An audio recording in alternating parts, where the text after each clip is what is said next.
This Iowa defense led the nation in yards per play given up. It was that strong. Now, some people may point to the schedule and the Big Ten's lack of explosiveness. Whatever. It was a top-notch defense. I don't think there's any question about that. But the personnel losses are pretty massive.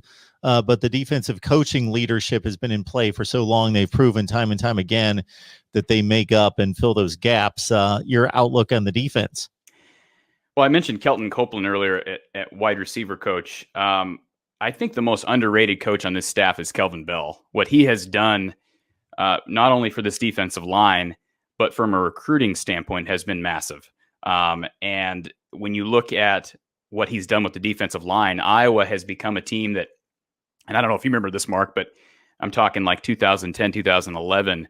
I'm trying to think of the Northwestern Wildcat quarterbacks that would just basically run all over the field, and Iowa just couldn't keep up. I mean, even the likes of Adrian Claiborne and Carl Davis and these big guys that are now in the NFL, still playing veteran careers in the NFL, just as far as stamina, couldn't keep up with these quarterbacks. And now Iowa has solved that. They seem to have every year 8, 9, sometimes even 10 guys that they're comfortable rotating in. And what's beautiful about what Kelvin Bell does is he runs guys at end. He runs guys on the interior. John Wagner's a guy who played defensive tackle his first year, and now we're seeing him at defensive end. You look at a guy like Noah Shannon, has had a lot of reps, but I mean, here he comes in as a junior this year and hasn't had the chance to be a starter. But these guys are getting experience early in their careers. And you're right, they did lose a lot. Davion Nixon, one of the best that's walked through that door at Iowa. As far as defensive tackle is concerned. And, of course, A.J. Epinesa the previous year. Chauncey Golston's gone this year. Joe Evans is a guy, local kid from right here in Ames. He's a guy that if he can develop, he can be a bit of a hybrid pass rusher. He's undersized.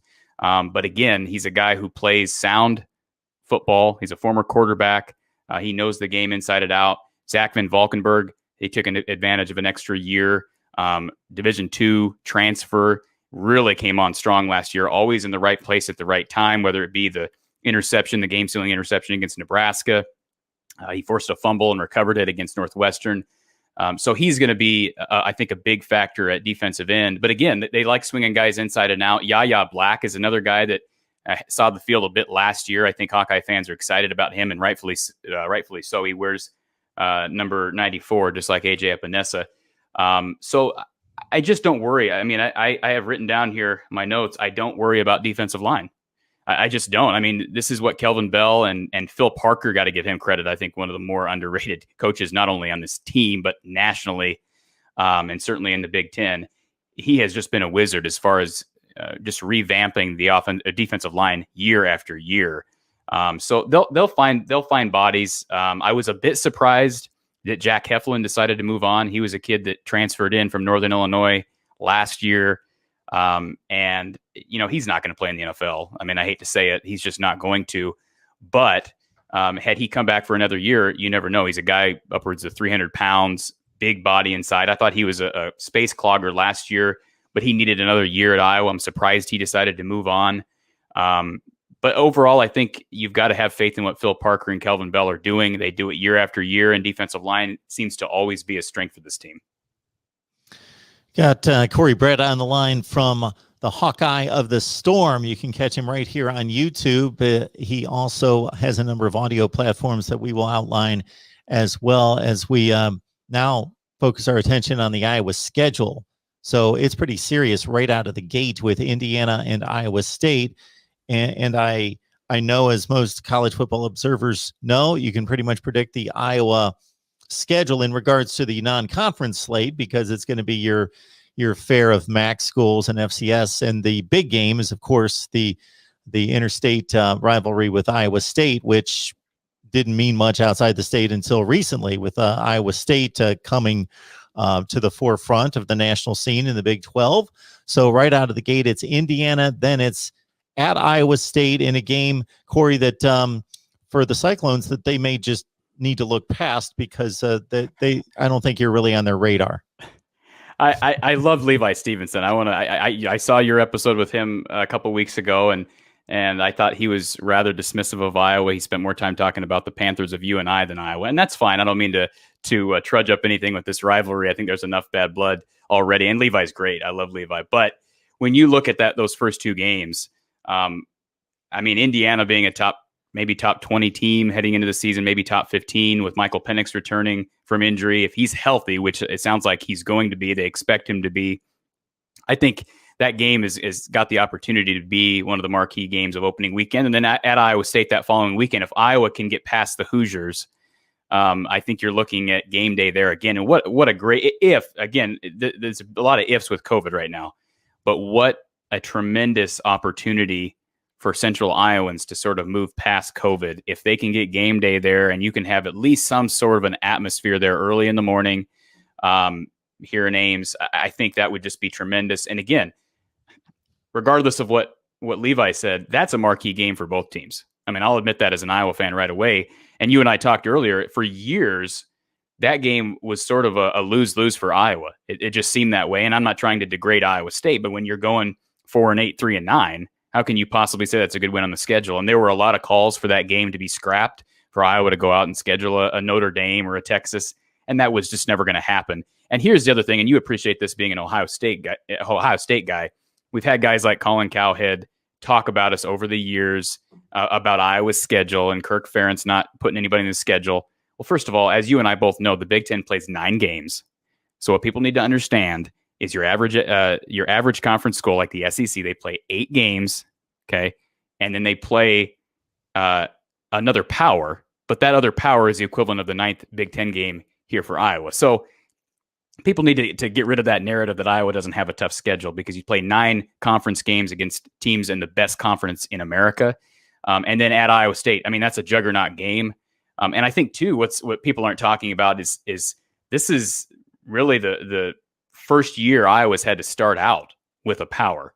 I mean, last year, obviously the non-conference schedule was scrapped altogether, but to have to play Indiana that opening weekend, that's just not what Iowa does. So I think that goes back to Spencer Petras' development. He's got to really come on strong, because we saw him get better throughout the season last year. But if he's not coming out firing, he's not going to have tune-ups. You get Kent State, you get Colorado State. Those are both games that Iowa should win, although Kent State performed well in the MAC last year. But the schedule's kind of flipped early on those first 4 games. So, yeah, Iowa State's big, Indiana's big, and if Iowa can get both of them, I think you're looking at certainly a top 15 team, if not top 10.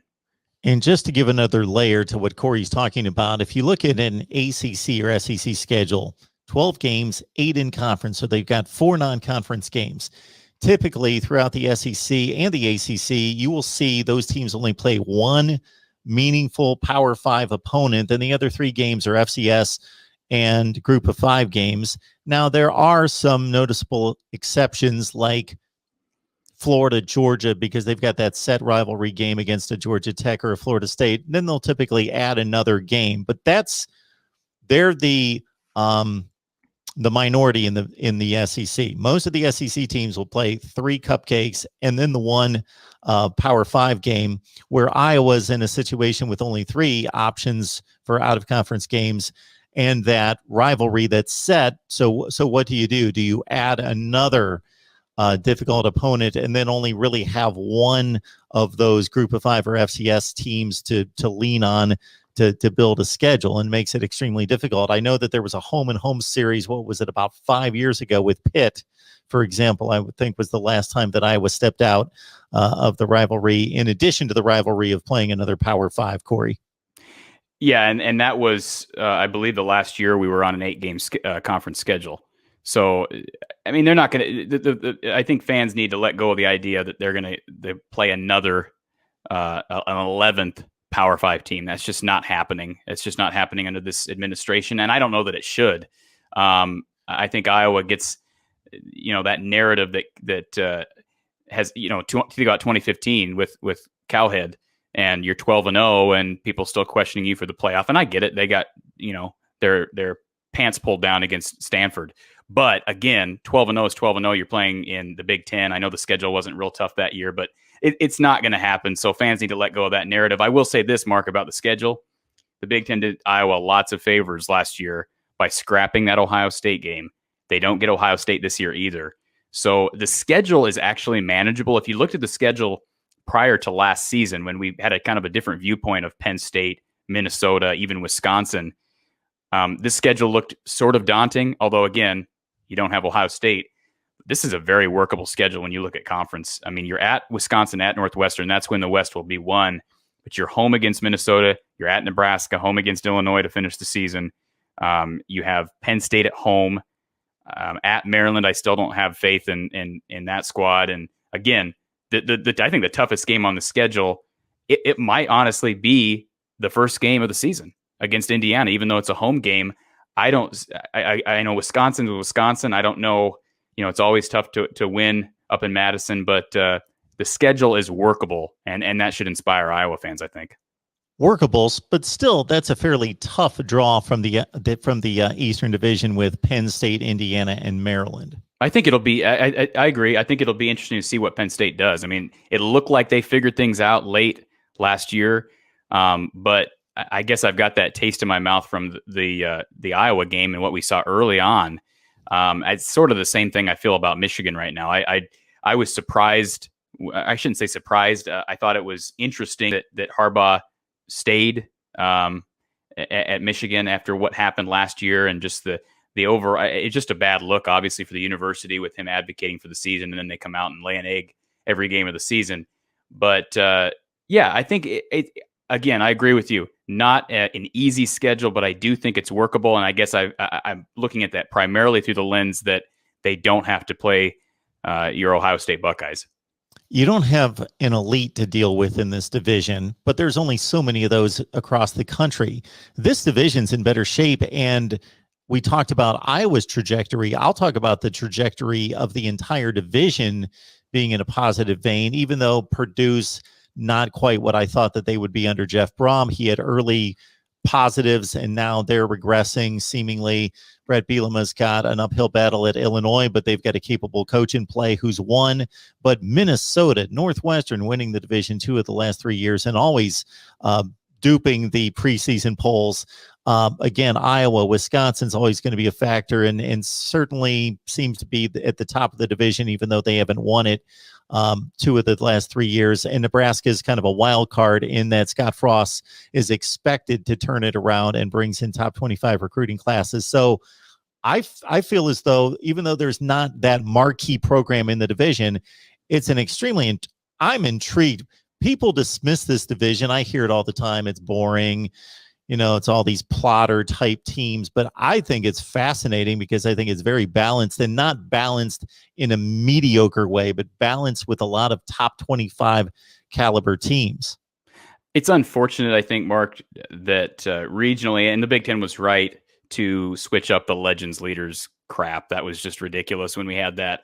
And the Big Ten makes questionable decisions. We know that, although that was under Delaney. But I think it's just unfortunate when you look at the regional aspect of things that you do have 2 of the best developmental schools in the country in the West, in Wisconsin and Iowa. I guarantee you, if Wisconsin was in the East, Iowa was in the West, and you throw in, a Penn State or a Michigan even, or certainly an Ohio State, it would completely change that viewpoint of the Western Division. I agree with you. I think one of the more intriguing teams in the West is Illinois.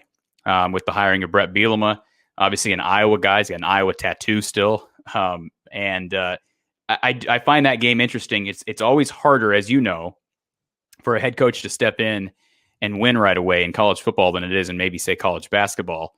But given the fact that that's the second to last game of the season, and again, the history with Brett Bielema and Iowa, I know Iowa fans, one of the more painful losses in my lifetime was 2010, the loss at home against Wisconsin with the fake punt. And that fake punt just stands out in every Iowa person's mind. I've had conversations about that play for years, and that's Brett Bielema. I mean, I get Wisconsin has dominated Iowa for years, even past the Paul Chryst time period and whatnot. Gary Anderson, the guy from Oregon State. But that game stands out in people's minds. So I think Illinois, they're going to be an intriguing prospect or an intriguing team, even this year, given how late they play them. And keep in mind, too, that Illinois was not a bad team 2 years ago. knocked off Wisconsin. I don't know. That's kind of how I feel about a lot of these teams, not only in the West, but in the East as well. Teams that struggled, Michigan, Penn State, Minnesota. How much do we read into their results last year just with the situation in COVID? I think you kind of have to throw that year out. And if you do that, Illinois was on a fairly positive trajectory under Lovie Smith. I'm personally surprised. I was surprised when Lovie departed, but Brett Bielema was a great hire. So that will be an intriguing game in late November.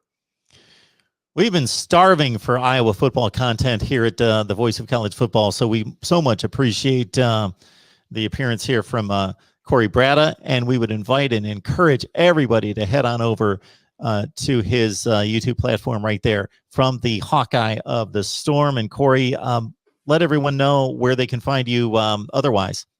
So storycounty.news/From the Hawkeye. We are a small town news site in Story County, Iowa. That's Ames, Iowa. So it is home of the Cyclones. So you get the moniker there, From the Hawkeye of the Storm. You can also find us on Twitter, Pocket Casts. You can find us on Spotify. And we are just beginning to build our YouTube channel. And as you probably know, Mark, when you were in the early stages of your YouTube life, it takes some time. It takes some hard work. So help us out. Give us a subscription. And again, everything's free. And we're going to keep pushing content out even after March Madness and certainly throughout spring football. All right, Corey, it was tremendous. Appreciate the information and the insight. Enjoy March Madness. Hopefully it's a deep run for the Hawkeyes. Beat the Antelopes tomorrow. I appreciate the opportunity to come on, Mark, and let's do it again.